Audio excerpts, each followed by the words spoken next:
তো hello guys, তো part 2 তে তোমাদের ওয়েলকাম। তো আমি অয়ন। তো এখন আমরা মহিষাদলের হ্রদ দেখার পরে তো রাজবাড়ি গেটের সামনে চলে আসি। তো এখানে টিকিট কেটে ঢুকতে হবে, তাই জন্য একটু ছাড়া জায়গাতে দাঁড়িয়েছিলাম। আর গেটের বাইরে দেখি একটা জীবন ঠান্ডা বিক্রি হচ্ছে, তাই জন্য জীবন ঠান্ডা কিনে খাচ্ছিলাম। তো খাওয়ার পরে আমরা টিকিট কেটে রাজবাড়ির ভিতরে ঢুকে পড়ি। তো এখন হেঁটে হেঁটে যাচ্ছি। তো দেখো, এটা মহিষাদলের রাজবাড়ি। তো খুব বড় রাজবাড়িটা, আর প্রচুর লোক রাজবাড়িতে ঘুরতে এসেছিল দেখো। আর রাজবাড়ির সামনে দেখো এই কামানটা ছিল, তো তখন যুদ্ধের সময় এই কামান ইউজ হতো। তো দেখো এবার প্রায় অনেকক্ষণ আমরা রাজবাড়ির বাইরে দাঁড়িয়ে কিছু ছবি তোলার পরে তো আমরা রাজবাড়ির ভিতরে যাওয়ার জন্য চলে আসি। আর রাজবাড়ির ভিতরে ক্যামেরা এলাও ছিল না। আর গাইস, লুকিয়ে চুরিয়ে একটা ভিডিও করেছি। তো দেখো, এটা রাজাদের তখন 8 পুল খেলার জায়গা ছিল। লুকিয়ে ভিডিওটা করা জাস্ট তোমাদের জন্য। ভিতরে কিন্তু একদমই ক্যামেরা এলাও ছিল না। তারপর আমরা রাজবাড়ি ঘুরে বাইরে চলে আসি। আর বাইরে এসে ভোলানাথের দর্শন পেয়ে যাই। তো খুব সুন্দর মূর্তি করা ছিল রাজবাড়ির বাইরে ভোলানাথের। দেখো একবার। তো রাজবাড়ি থেকে বেরোনোর সময় তো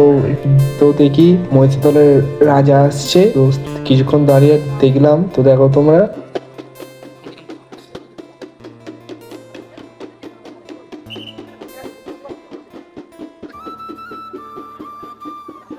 তো রাজা গিয়ে রথের প্রথম দড়ি টেনে শুভ সূচনা করার পরে তো রথ টানা শুরু হবে। তো সেই জন্য পালকি করে নিয়ে যাওয়া হচ্ছে রাজাকে।